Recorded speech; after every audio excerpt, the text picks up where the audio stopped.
आपने देखी आज की 10 बड़ी खबरें और अब बात आज की सबसे चर्चित खबर की। कल दिल्ली के सीएम अरविंद केजरीवाल पर स्याही फेंकी गई थी। स्याही फेंकने वाली भावना अरोड़ा को एक दिन के लिए पुलिस हिरासत में भेज दिया गया, लेकिन इस घटना को लेकर अब राजनीति गर्मा गई है। केजरीवाल की पार्टी ने आरोप लगाया है कि केजरीवाल की हत्या की साजिश रची जा रही है, लेकिन स्याही फेंकने वाली महिला ने इसे सीएनजी स्टिकर घोटाले का नाम दे दिया है। अब बड़ा सवाल यह है कि स्याही कांड घोटाला है या फिर हत्या की साजिश। मान लीजिए उस स्याही की जगह उसकी जगह कोई दूसरा आदमी होता, शार्प शूटर होता और वहां से पहुंच के उसने गोली चला दी होती तो। मैंने काली चाय क्यों फेंकी? क्योंकि काले काम हो रहे थे ना ऑड इवन के पीछे। जो मैं स्टिंग लेके गई थी, मैं यही दिखा रही थी उसमें कि सीएनजी का करोड़ों रुपए का घोटाला कर रहे हैं। केजरीवाल पर 7 बार हमले हो चुके हैं, लेकिन पहली बार आम आदमी पार्टी ने इसे हत्या की साजिश करार दिया है। जवाब दिल्ली पुलिस से लेकर प्रधानमंत्री तक से मांगे जा रहे हैं और राजनीतिक हत्याओं का इतिहास गिना रही है आम आदमी पार्टी। इसी देश के अंदर हरेन पांड्या का उदाहरण सबको मालूम है, जेएफ कैनेडी का भी कत्ल हुआ, अब्राहम लिंकन का कत्ल हुआ। तो ये राजनीतिक हत्याओं का एक पुराना इतिहास इस देश के अंदर भी, इस देश के बाहर भी है।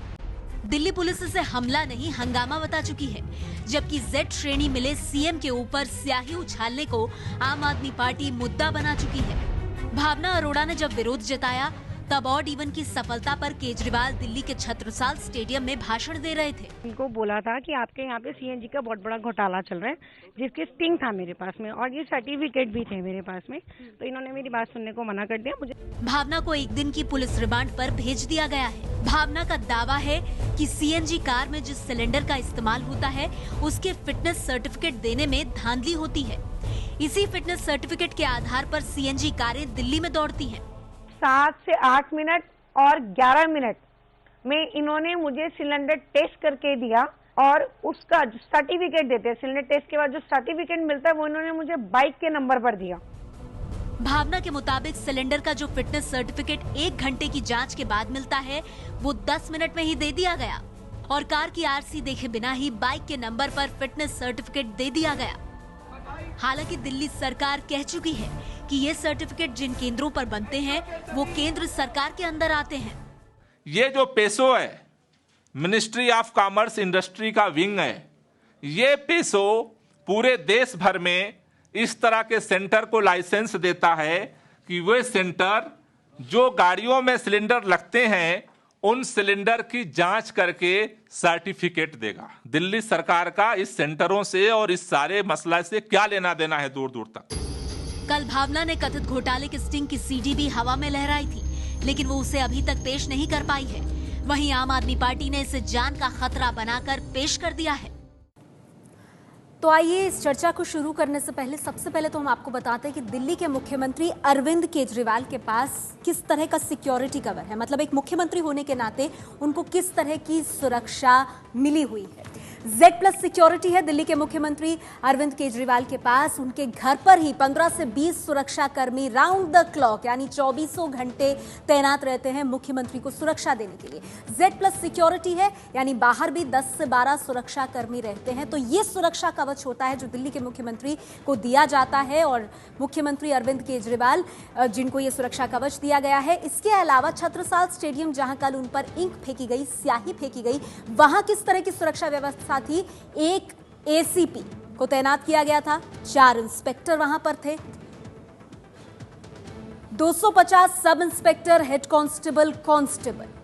तो ये आंकड़ा सामने आ रहा है और आपको जैसा हम बता रहे हैं सीएम की Z+ सुरक्षा, क्योंकि सुरक्षा में चूक की बात की जा रही है। तो ये तमाम चीजें हमने आपको बताई कि इस तरह की सुरक्षा व्यवस्था मुख्यमंत्री अरविंद केजरीवाल को दी गई है। और इतना ही नहीं, कल छत्रसाल स्टेडियम में जब वो वहां पर कार्यक्रम में मौजूद थे उस दौरान किस तरह की का सिक्योरिटी कवर उनको दिया गया था वो भी हमने आपको दिखाया। तो आम आदमी पार्टी से मेरे साथ सौरभ भारद्वाज जी मौजूद हैं। और सौरभ जी, देखिए सवाल तो ये बनता है कि स्याही फेंकी गई, इसमें कोई शक नहीं, सुरक्षा में चूक थी, लेकिन क्या इतनी बड़ी चूक थी सर कि आप उसको हत्या की बात कहें, हत्या की साजिश उसको ठहरा दें?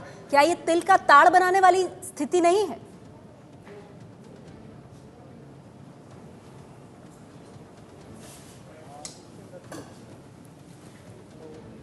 गुजरात की जो सियासत रही है, जिस तरीके से अपने राजनीतिक प्रतिरोधियों को समाप्त किया गया है, हटाया गया है, फेक एनकाउंटर कराए गए हैं, उसकी एक लंबी लिस्ट है। दूसरी बात, जिस तरीके का सिक्योरिटी लैप्स हमें देखने में मिला, जितना बड़ा ब्रीच ऑफ सिक्योरिटी हमें देखने में मिला, मुझे लगता है कि अगर ये किसी और मुख्यमंत्री के साथ हुआ होता या किसी मंत्री के साथ भी हुआ होता तो अब तक ना जाने कितने तबादले हुए गए होते, कितने अफसर बर्खास्त कर दिए गए होते और किसी ना किसी के ऊपर इस चीज की अकाउंटेबिलिटी तय की गई होती। मगर हो क्या रहा है कि केंद्र सरकार और भाजपा दिल्ली पुलिस की सिक्योरिटी ब्रीच की वकालत कर रही है। इससे यह पता चलता है कि शायद इन सब का एक मिला जुला षड्यंत्र है कि किसी तरीके से मुख्यमंत्री को आप इस तरीके के एलिमेंट से एक्सपोज कर दें कि मुख्यमंत्री की हत्या कर दी जाए और आप बाद में अफसोस जाहिर कर दें। नहीं, मैं यही आपसे सौरभ पूछना चाहती हूँ, इसमें हत्या वाली बात कहाँ से आती है? ये तो मैंने शुरुआत ही की कि इसमें कोई शक नहीं है कि ये सुरक्षा की भारी लापरवाही है, लेकिन हत्या और उसमें आप प्रधानमंत्री कार्यालय को घसीट रहे हैं सौरभ भारद्वाज। आप समझ रहे हैं कितना गंभीर आरोप है? जी बिल्कुल बिल्कुल। एक चुना हुआ मुख्यमंत्री अगर इतना बड़ा आरोप प्रधानमंत्री कार्यालय पर और प्रधानमंत्री के ऊपर लगा रहा है तो बहुत सोच समझ के लगा रहा है, क्योंकि एक तो इस तरीके के आरोप प्रधानमंत्री पे हमेशा से गुजरात के समय से लगते रहे हैं, उनके ऊपर इस तरीके के मुकदमे भी चले हैं। और दूसरी बात, वो लेडी शाही फेंकने के बाद वहां पे रही 10 मिनट तक, वहां पे किसी का कोई पुलिस का इंटरफेरेंस नहीं था। शाही फेंकने के बाद कोई आदमी सौरभ, आप कैसी बात कर रहे हैं? कोई आदमी AK-47 जो भी हुआ हो, आप दिल्ली की पुलिस पर सवाल उठाइए, लेकिन आप जब सीधे प्रधानमंत्री को निशाने पर लेते हैं तो आप हवा में बात नहीं कर सकते। आप ये नहीं कह सकते कि अतीत में क्या हुआ था, क्या नहीं हुआ था। आप सीधे बताइए ना, अगर प्रधानमंत्री कार्यालय की इसमें संलिप्तता है, जो कि आम आदमी पार्टी दावा कर रही है, कौन है वो पीएमओ में, कौन अधिकारी है, कौन शख्स है जो इस तरह की साजिश रच रहा है? जी सर, मैं बताता हूं, प्रधानमंत्री स्वयं है, स्वयं प्रधानमंत्री इस चीज की साजिश रच रहे हैं। अगर इसकी अकाउंटेबिलिटी तय होती और इसकी सिक्योरिटी लैब्स की अकाउंटेबिलिटी किसी ACP पे या कमिश्नर ऑफ पुलिस पे तय होती, उनको बर्खास्त किया जाता, सस्पेंड किया जाता या 10 अफसरों के तबादले किए जाते तो हम मान सकते थे कि हाँ सरकार बहुत बड़ा आरोप आप लगा रहे हैं। बीजेपी से एमएलए OP शर्मा साहब मेरे साथ मौजूद है। शर्मा साहब, आप सुन रहे हैं, आम आदमी पार्टी बहुत बड़ा आरोप लगा रही है। यहाँ बीजेपी की बात नहीं है, यहाँ दिल्ली पुलिस की बात नहीं है, यहाँ सीधे सीधे निशाना है प्रधानमंत्री पर। सौरभ भारद्वाज यहाँ तक जाकर कह रहे हैं कि साजिश किसने रची? मैंने उनसे सवाल पूछा, वो कह रहे हैं प्रधानमंत्री। देखिए, ये पागलपन की चरम सीमा है। आज पंजाब के चुनाव को देखते हुए 4 बार पहले इनका मुंह काला करने की कोशिश की, एक बार थप्पड़ मारा, जूता फेंका।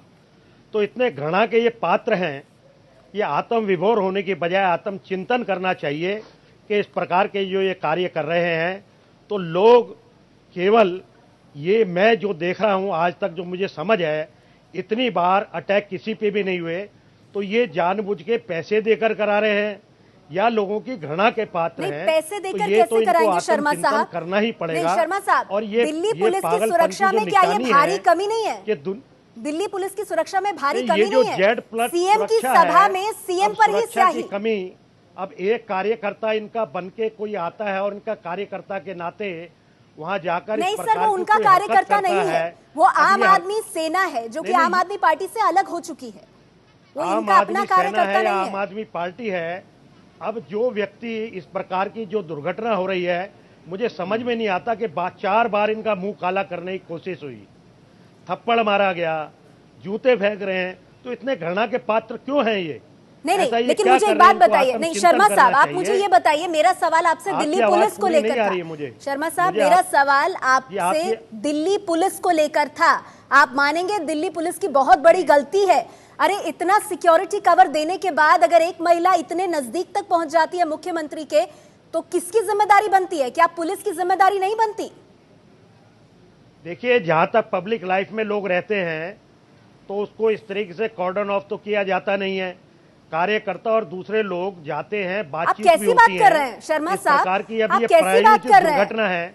जेपी अग्रवाल साहब, मुझे तो बहुत हैरान कर रहा है यहाँ पर तर्क। आम आदमी पार्टी का भी हैरान कर रहा है, क्योंकि मैं समझ नहीं पा रही हूँ कि सौरभ भारद्वाज क्या ये कहने की कोशिश कर रहे हैं कि प्रधानमंत्री देश के बारे में सोचने के बजाय प्रधानमंत्री कार्यालय में बैठकर ये सोच रहे हैं कि दिल्ली के मुख्यमंत्री पर स्याही फेंकी जाए या क्या किया जाए। और दूसरी ओर शर्मा साहब, जो किस अंदाज में दिल्ली पुलिस को डिफेंड कर रहे हैं, ये कहते हुए अग्रवाल साहब कि भाई अब मुख्यमंत्री हैं, कैसे कॉर्डन ऑफ कर सकते हैं। ये किस तरह का कुतर्क है अग्रवाल साहब? नहीं, कुतर्क नहीं है, ये राजीव जी का भी जो कांड हुआ है, इंदिरा जी का भी हुआ है, उनके पास भी सिक्योरिटी थी। दो चीज बहुत की दुर्घटना, दो चीज मैं बहुत साफ आपके सामने रख दूं। शर्मा जी प्लीज, मानवीय जो चीजें हैं, अब इनको बंद करिए आप। शर्मा साहब, आप डिफेंड नहीं कर सकते दिल्ली पुलिस को। आपका समय खत्म हो गया, आप बोलने दो। आप अग्रवाल साहब को आप सुन लीजिए। मैं आप कह रहे हैं अतीत में जिस दो बातें कहना चाहता हूँ इसमें। हुए हैं, दुर्घटना तो घटी है ना जी। घटी है, तो दो बातें कहना चाहता हूँ इसके अंदर। अग्रवाल साहब, आप अपनी बात बंद करो, ये क्या है? दुर्घटना जो घटी है, ठीक है, उस दुर्घटना से सबक लेना चाहिए। ठीक है शर्मा साहब, आपने रखी मैं अपनी दो बातें कहना चाहता अग्रवाल जी हूँ। को सुन लीजिए। पहली बात ये कि ये जो आरोप, शर्मा जी जरा 2 मिनट चुप हो जाओ, ये क्या बात है?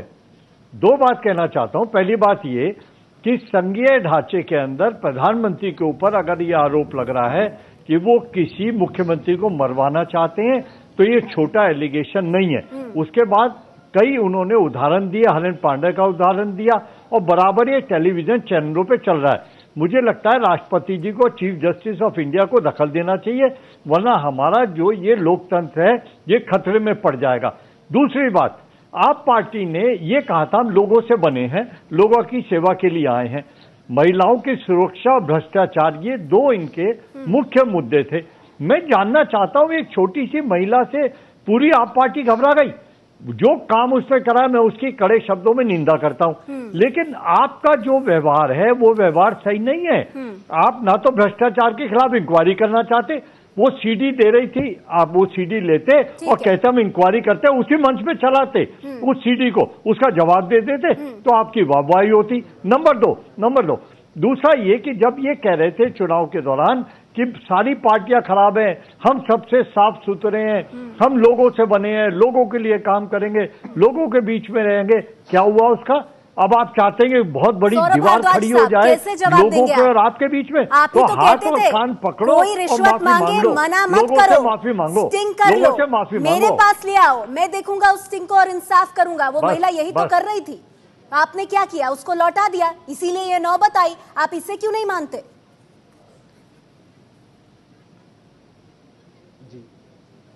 जी देखिए, वो महिला एक झूठा आरोप लगा रही है और हम सब लोग उसकी बात मान रहे हैं।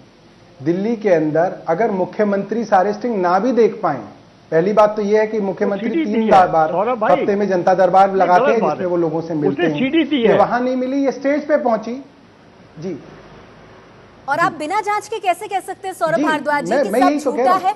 अब हमारे यातायात मंत्री, मैं आपको ये कह रहा हूं कि जिस चीज के बारे में वो आरोप लगा रहे हैं वो चीज केंद्र सरकार के पास आती है, और आप दिल्ली सरकार के मुख्यमंत्री को एक पब्लिक सभा के अंदर कह रहे हैं कि साहब ये सीडी ले लीजिए, इसके अंदर भ्रष्टाचार है। तो इस तरीके का मुझे पहले भी आई थी सौरभ जी, वो महिला कह रही है 2 महीने पहले उसने ये स्टिंग किया था। सौरभ भारद्वाज जी 2 महीने पहले से वो लगातार कोशिशें कर रहे हैं, ना सिर्फ मुख्यमंत्री के पास बल्कि ट्रांसपोर्ट मिनिस्टर के पास भी जाने की, ये उसका कहना है। अगर मैं मान भी लूं कि उसका ये आरोप झूठा है, तो आप इसको कहां तक ले गए? आप समझ रहे हैं सौरभ भारद्वाज साहब, आप पीएम पर इल्जाम लगा रहे हैं और वो भी बिना तथ्यों के, इतिहास में जाकर। आप समझ रहे हैं आप कहां से कहां ले जा रहे हैं इस बात को? पहले भी मैं ये कहना चाहता हूं कि अगर वो सीडी दे रही है तो आप सीडी ले लेते ना, इतना बड़ा बखेड़ा करने की जरूरत क्या थी उसमें? दो बात आपको सीडी लेने में क्या दिक्कत थी? जवाब दीजिए भारद्वाज साहब। मैं जवाब दे देता हूं। अच्छा, ओके जी। मैं जरा एक बार शर्मा जी को बता दूं। मैं शर्मा जी को ये बताना चाहता था, उन्होंने बड़ा 4 बार ये बात बोली कि मुंह काला किया गया, इनको थप्पड़ मारे गए, ये घृणा के पात्र हैं।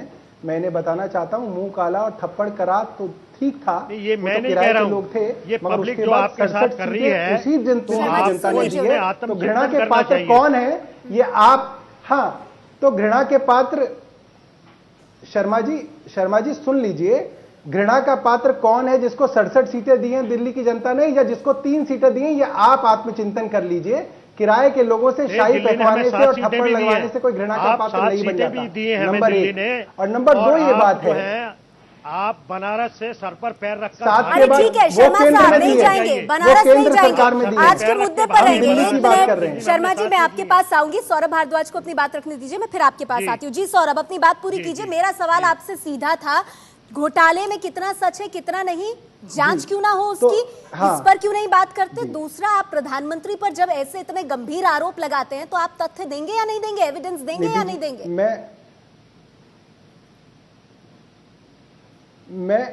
मैं आपका तर्क बड़ा करते हुए मैं एक छोटा सा बात रखना चाहता हूं।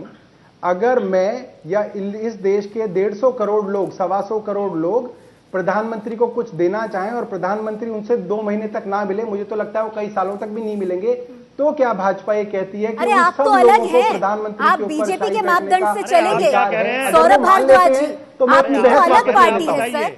सौरभ जी, जो करेंगे आप वो आम देखेंगे। आदमी आप पार्टी है, बताइए। केजरीवाल जनता के मुख्यमंत्री हैं, ये आप नहीं, नेहा कहते जी, मैं आपसे पूछ तो रहा हूं। बीजेपी से कंपेयर करेंगे आप खुद को सर ऐसे मौकों पर? आप तो जनता के सीएम है ना आप अरविंद हमारे केजरीवाल। जनता है क्या? देखिए, नेहा अगर जी, जनता के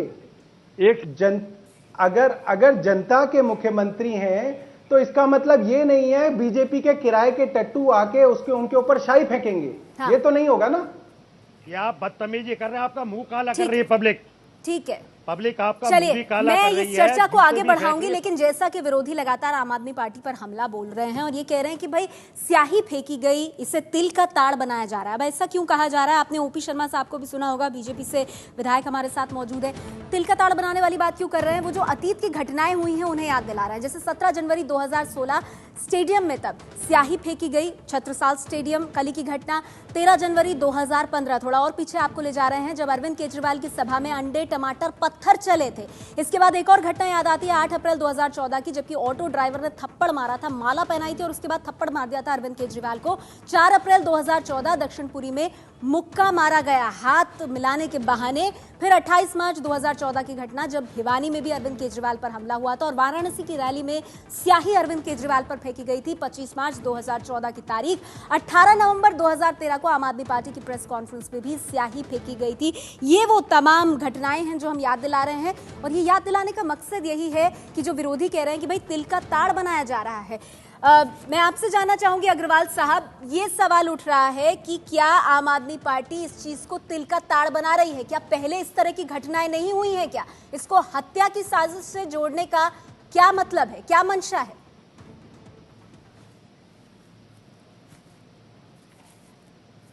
मैं एक बात आपको और याद दिला दूं कि यही पार्टी है जिसने चिदम्बरम पे जिस व्यक्ति ने जूता फेंका था, इन्होंने उसे टिकट दिया। तो आज जब इनके ऊपर शाही गिर रही है तो ये तिल मिला रहे हैं बहुत बुरी तरह। भाई ये बताओ ना, ये मुंह काला क्यों हो रहा है आपके झूठे बयानबाजी से? नंबर 2 कि आपने आरोप लगाया, आरोप बहुत गंभीर है, इसे इनको साबित करना चाहिए। और मुझे तो लगता है कोई भी जांच एजेंसी हो जो ये मालूम करे ये आरोप कम नहीं है बिल्कुल, और ये हल्के आरोप नहीं है। जाते जाते मैं शर्मा साहब आपसे जानना चाहूंगी, सर ये तो मानेंगे ना, दिल्ली पुलिस की बहुत बड़ी चूक है ये दिल्ली पुलिस की। महिला पुलिसकर्मी वहां मौजूद नहीं थे और पूरी कलई खुल जाती है दिल्ली पुलिस जो सुरक्षा के बड़े बड़े दावे करती है।